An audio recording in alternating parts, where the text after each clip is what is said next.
Hi, guys. Thank you so much for tuning in today. We have an amazing guest, actor Jemar Michael, currently playing the role of Al on Dear White People. Come on and let's hang out. Jamar, What's up? it's so So good good to to see you. I haven't seen you since scene study class when then all I of a sudden know. you're like, oh yeah, I have this callback. I'm gonna test for this thing and then there you were. You were gone and off and running. I had to go film.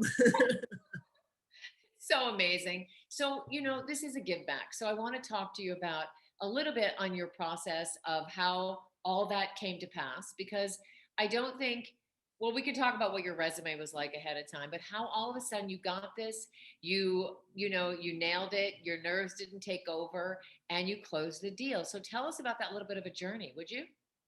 Yeah, of course. So I actually did the movie. The series started as a movie that filmed in Minneapolis, which is my hometown. So I actually auditioned for Reggie, which is one of the other lead characters. And for my director goes, for shits and giggles, can you read this role, which was at the time his name was Dreads. Then it Oh, turned to Al. okay. So fast forward to 2014, I moved to California. That filmed in 2013. It comes out. Then I hear from my director, hey, we're gonna make it into a show. Like, oh, okay, cool. Now, during that time, those 2 years, I was working at Shake Shack. I worked at a coffee shop. I was in class. Just because he said there was a show coming did not mean I had a job months later. So once it finally came to time to film and the series was written, is when he finally came back and was like, okay, I need you to audition. I'm like, I thought you said I was in it. But he was like, no, you still got to audition and go through the process. Yeah. He was very adamant about And having let us. me ask you that. Let me ask you about that because see, you could have sabotaged that by taking it personally and like feeling like that little bit of like that's so rude that I now have to audition for the role I already played. So what Really was didn't your think it mindset? was like that rude for me anyways, because I was just like, you know what, he was just like he was adamant about wanting us to like go through the process and to experience it, because a lot of us hadn't just moved here, so he wanted us to like get the whole experience with it, So even you though we felt like had. felt like you already had it, but he just wanted you to go through it. I'm just saying if he suggested to you, oh, now you have to audition, like not him being rude, but you feeling like a little rejected, like why don't I have the part? What's Gotcha. happening? Because a lot Yeah. of actors, you can take that the wrong way and then you can Mhm. mentally sabotage it for yourself and then get tight in your audition and then end up not getting the role. Absolutely. I mean, I agree. I have done that on a couple auditions where I was like, yeah, I got this. Get in there, and they're like, can you try something? It's like, oh, okay. Do what was your were you just super excited and did you have any work under your belt besides the movie and getting it where you were living because you certainly weren't living in LA. No, I had done some professional theater. Like I was in musical theater back home. So I did commercial work on camera more so than when I got out here where I got to do actual theatrical work. Mhm. So moving out here was the move to get the kind of training that I wanted under my belt and to, get the on-camera experience that I was really looking for. So take us on that path. So you were where were you from again? You just said? I'm from Minneapolis, Minnesota. Okay, so you're in Minneapolis, you get this film, you do it, Yeah. you end up after the film, did you say to yourself, okay, this is it. Now I have to move to LA? What was your process and what was your path? What happened? Actually, because it was an indie film that just we just filmed it and then I had to go back to regular life. I went back to working at LA Fitness. I was working at a restaurant. And then I actually did my first professional musical theater show. I did cabaret back home. So that was a lot of fun. And then that's when I found out that the movie went to Sundance. And then from Sundance got picked up by Lionsgate. So that's how we got the whole release going. And then Netflix caught wind and wanted to pick it up. So have you been having the greatest time? I have. It's been a lot of like ups and downs because you learn things like your first year, like it's just like the most exciting time ever. Is like the first season. You're like, oh my god, we on set. This is crazy. Right. But like then like as the series go on, you like learn how other things work. You learn about like negotiating. We learned like we got to a point in our season 3 where we all banded together to try to get like us recurring guests a little bump Little because yes. we wanted our series regs. We were treated as though we were like series regs on set, but also weren't really getting the pay. So like all of us like kind of grouped together to like try and get us a little pay raise, and it worked. So Unity always does yeah, work. yeah, learned a lot. It's really cool just being able to like work with different directors. That's one of my favorite things that I've gotten to do on set, was to see how different people work.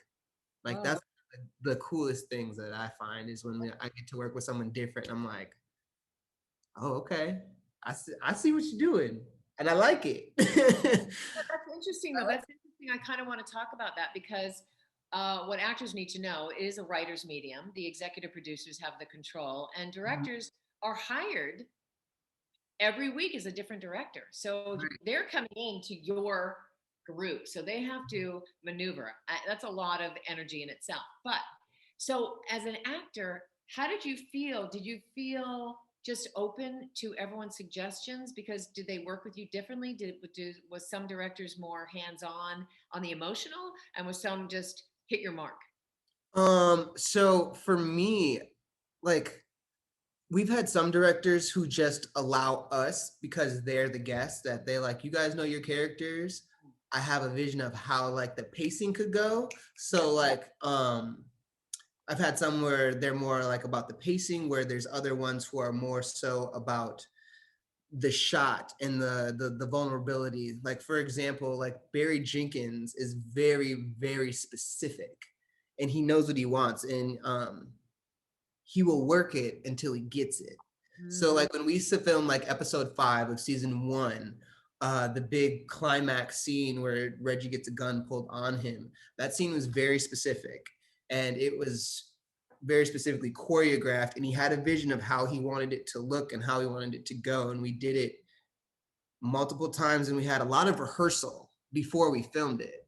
So it's always like interesting to see like when directors get episodes what they see, as opposed to like how some will just come to move the story along. There's other ones who are like very creative and hands-on, and like really try to like visualize this as you know the bigger picture, I guess, if you Yeah, but will. that's interesting because it makes you learn so much. Mhm, mhm.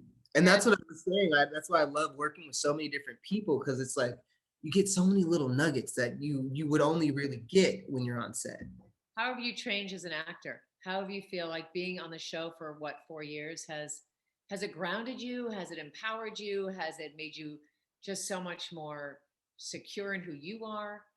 I would say it's all of that, to be honest. Being able to trust myself and trust what I'm doing Yeah. is the right choice. Because I feel like, before, when I wasn't really working, I was always second guessing, like, is that the right choice?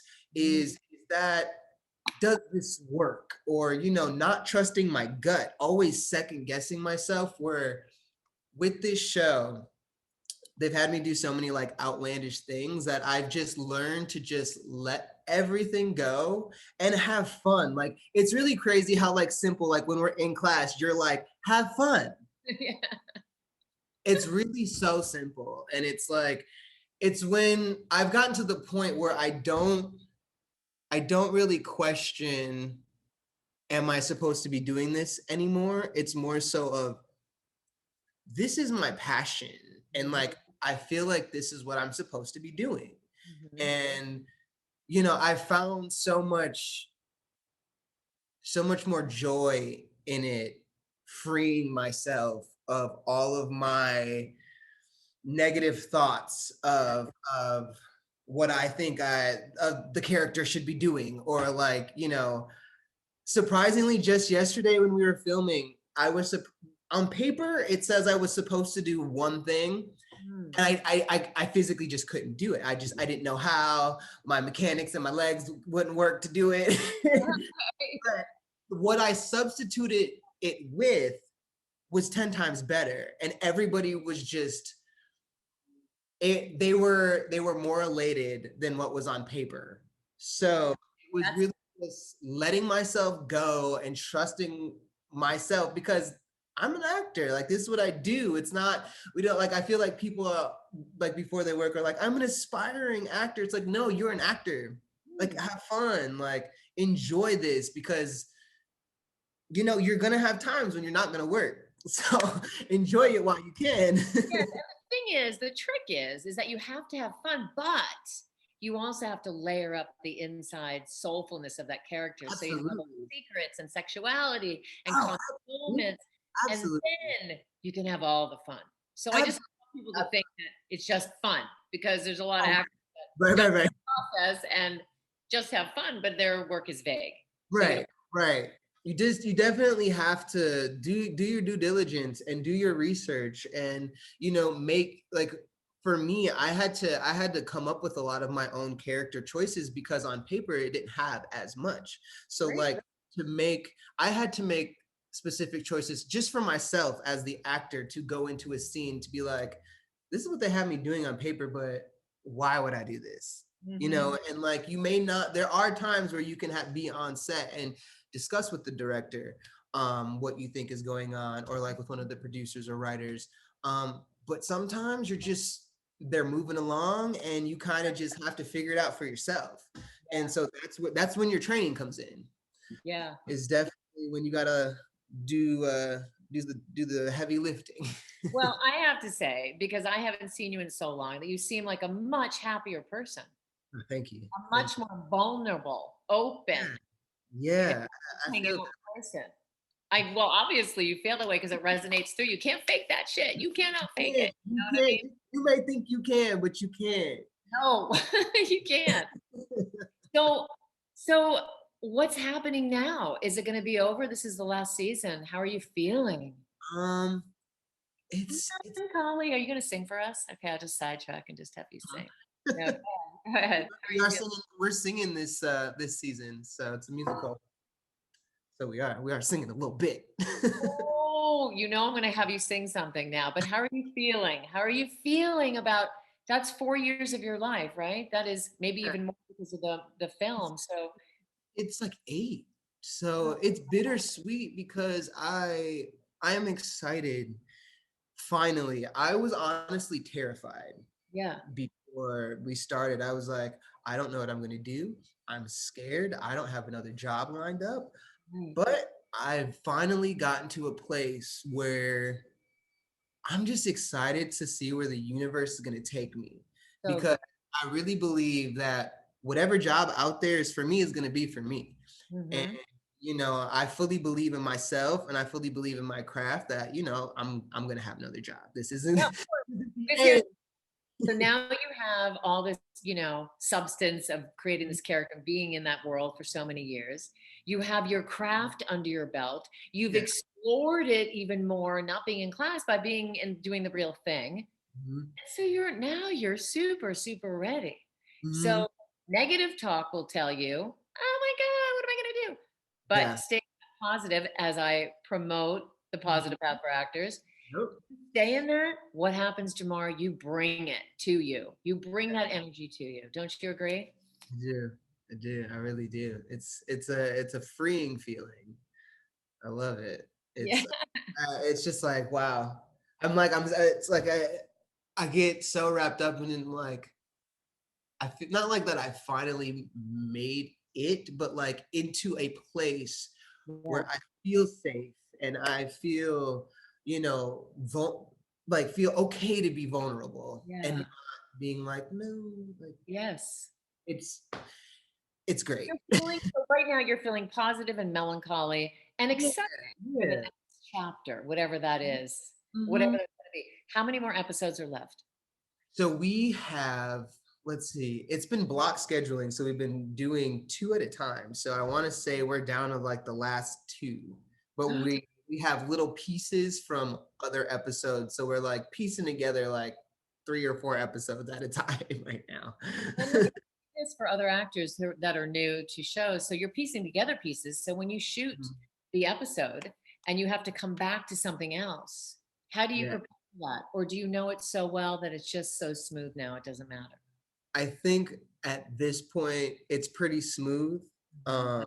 because before we would shoot in chronological order. Mhm. So I think with us being in the 4th season doing block shooting, it's a lot easier, because we know our characters, we know our history, we've done our research on what our background is for our characters and stuff like that. And then how it's evolved. And so all Yeah. the relationships are really evolved. But what does it mean for people listening, a block schedule? Explain. So a block schedule is, we're shooting 2 episodes at a time. So there could be days where we're going to shoot scenes from 1, and then we could also shoot scenes from episode 2. So you kind of have to be aware of both episodes and where your character lands and for what we're shooting that day, because sometimes, most of the time, it's out of order. You're going to film some stuff on location and you're going to film some stuff on set. So you got to really just know your character's arc and where you are in the story. Guess what? All that training has paid off because that's easy now. That's easy. Yeah, Second yeah. nature. And Mhm. when actors are just starting, it's not second nature, and you have to Right. train yourself, and then it just becomes a fluid dance. Mhm. It does feel a little overwhelming at times because of like the emails and all the back and forth that you get from everybody working on set. But at Mhm. the end of the day, you're just there to do your job, and it won't be as overwhelming as it seems. Overwhelming when you make it overwhelming, and you know that. So, how do you deal with that? Are you a yoga person? Do you breathe? Do you exercise? How do you take care of yourself mentally and physically? I love to exercise. Yeah. So I love exercising. I love going. I have a dog now. So we go on walks. We go on. I've recently gotten back into meditating, surprisingly. There's a Thanks to Netflix, there's a Headspace show about meditation that I recently just got into and was like, I need to use this more. This is really great. And you know what? You don't think it is until you even just take the 5 minutes of breathing. Exactly. Exactly. It just makes you feel grounded and centered. And I think being grounded and centered for actors is so important to close the deal on any role. Even if you're playing the most neurotic person in the world, you've Hmm. got to be grounded. Hmm. So, some Definitely.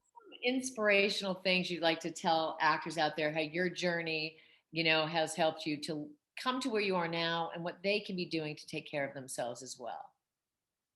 Honestly, one of the things that I've had to tell myself over and over and over again is to trust the struggle. Hmm. For me, it's like I've always had like my goal set in mind. And one of my co-stars, Ashley Blaine, she does manifest boards.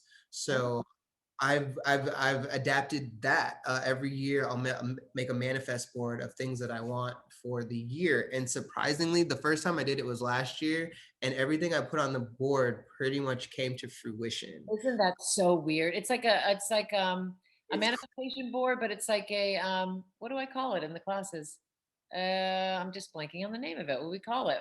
Oh, geez, but it has another name. But yes, Yeah, why does that happen? It's so crazy. I don't know what it is, but when you can ask the universe for something that you really believe is tangible, I don't know what kind of magic that is, but it be working. Comes your way, but you also have to do necessary steps towards Absolutely. it. Absolutely. Yes, yes, yes. It's not just like a wish list. But yeah, you have to be active towards your goals. You have to also, I would say, be pretty realistic with your goals on what you think you can achieve, because I could sit here and ask the universe, yes, universe, I'd like $10 million.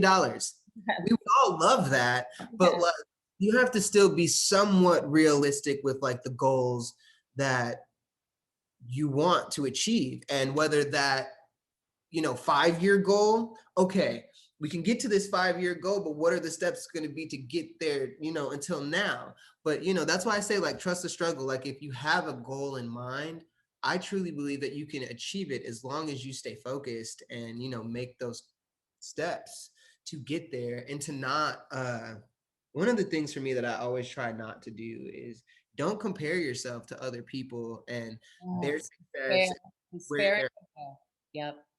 it is going to be the death of you. Totally. There's going to be jobs. There's jobs every day. The entertainment industry is not going anywhere. I have to remind myself this daily. But what does it do to despair and compare? It only depletes your self worth, and your self worth goes into that universe. I know we're talking Mhm. like a universal conversation, but it's real, it's true. And then it Yeah. just depletes anything that's supposed to come your way. Plus, it just makes you sad to do that. There's It because does. you're you, and every actor who what you're doing is you. Your money is yourself. So you Yeah. can be anybody else. It's You can okay to be selfish you and can to, admire people's careers. Yeah. yeah, You can learn from other people's careers. You can absolutely. watch the work of other people's careers, Hmm. but don't compare it.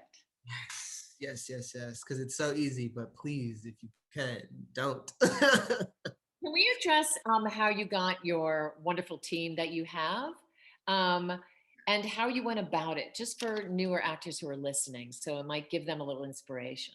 Yeah, so for me, I was actually really lucky because I met Lena Waithe before she was Lena Waithe.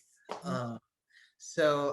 She actually was one of the producers on Dear White People, the movie. So I got a contact from her for a manager that she knew who had just moved here from New York, and had just joined Authentic's team. So I had met with him, and we had like a little lunch powwow, and we just clicked. Yeah. So I actually got a manager first, Mhm. and from there we started to figure out, we wanted to figure out what I would be successful at. So when I first signed with him, I was super busy doing everything. Like, he was throwing me every type of audition in the book just to see what would land. And we Mhm. started doing really well. Noticed that comedy was kind of being where I was more picked up, as got put on hold for Modern Family and like a couple other things. Mhm. Then the show came, so then I was a comedy guy.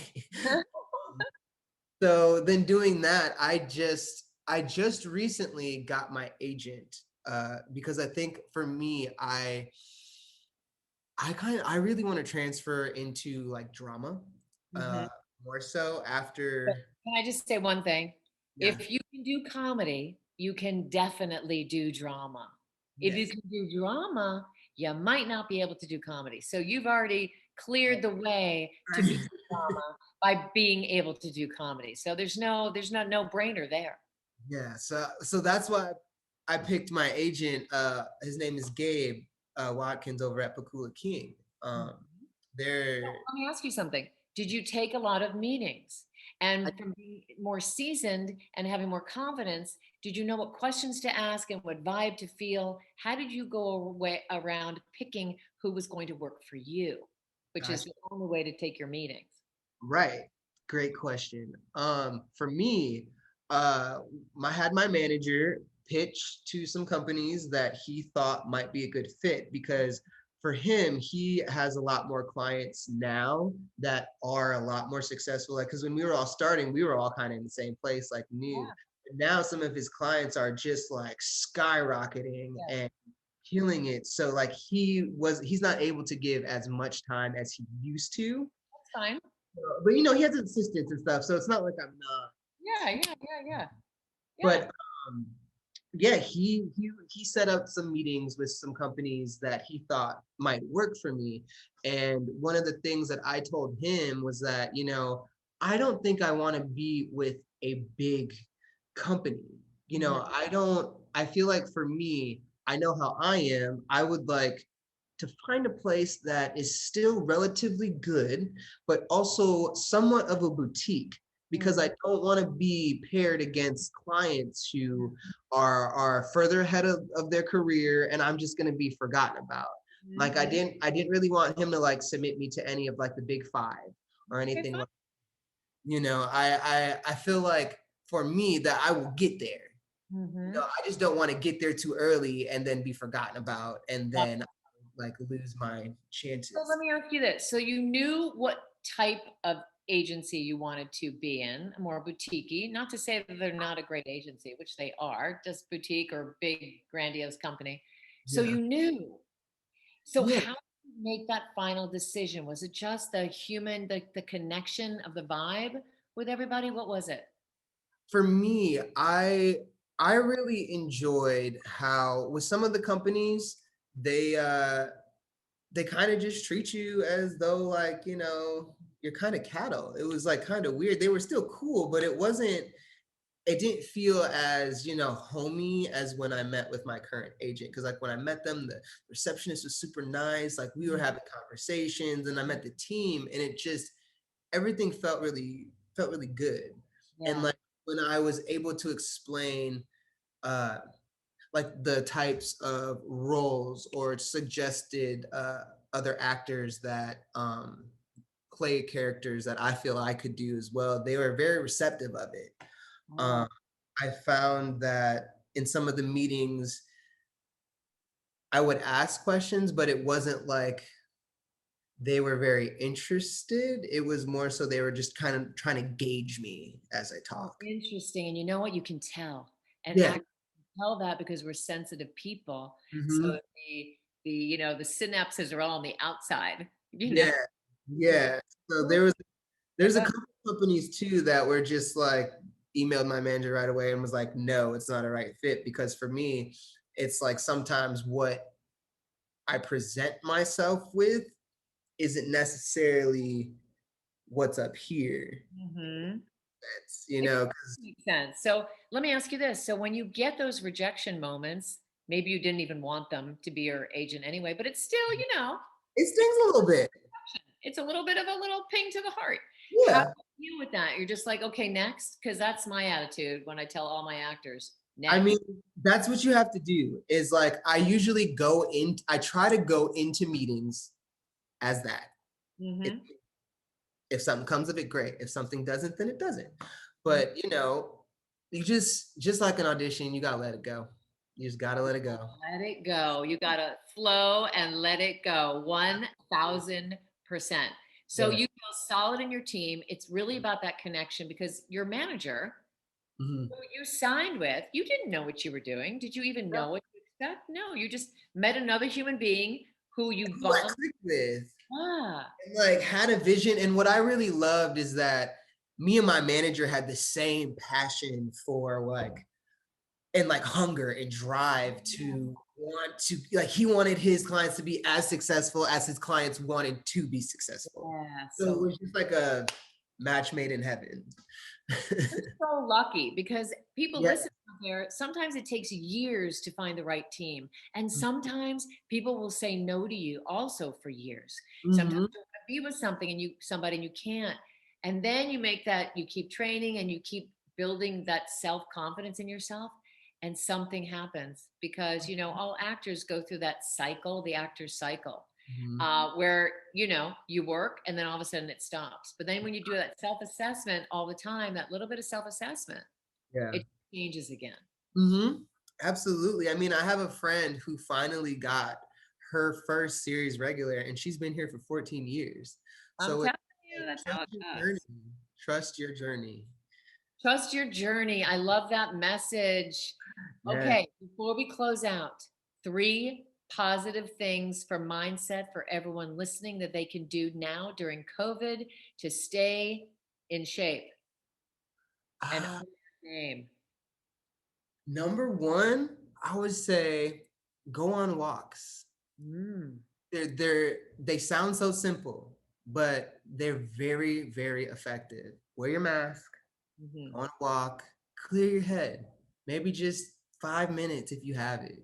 10 minutes, maybe. It doesn't have to be long. If you want it to be long, it's great. But take your walks. They're so great. I Beautiful. would also say, um, have moments like check in with yourself.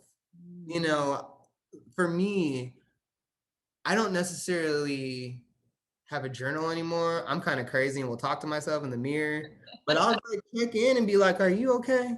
I love it. Is it a just even if you have to write it down, just like check in with yourself and with your feelings because we are in a time Mm. where everything feels unknown Mm. and it sometimes feels like it's not going to get better and it sometimes feels like it is. So just remember to breathe Mm. and to check in with yourself Mm. and reach out to people. I feel Mm. like we're in a time where people forget because they're waiting for things to be over, that it's like they're not realizing the trauma that we're going through, like because for the world this is kind of a traumatic experience and people don't Kinda. Yeah. it is. People aren't really grasping like the long-term effects of it. So, reach out to your friends, remember to check in with them. Mm. It's okay to ask for help. Yeah. We are in a we're in a hard time right now. So it's okay to ask for help. Get outside, remember to breathe, check in with yourself. And it's okay to be emotional sometimes. There's days where I wake up and I just have to cry. I have to cry it out Right. sometimes. But You know, you know what? It's so hard. good to try it out. It's Yeah. so good.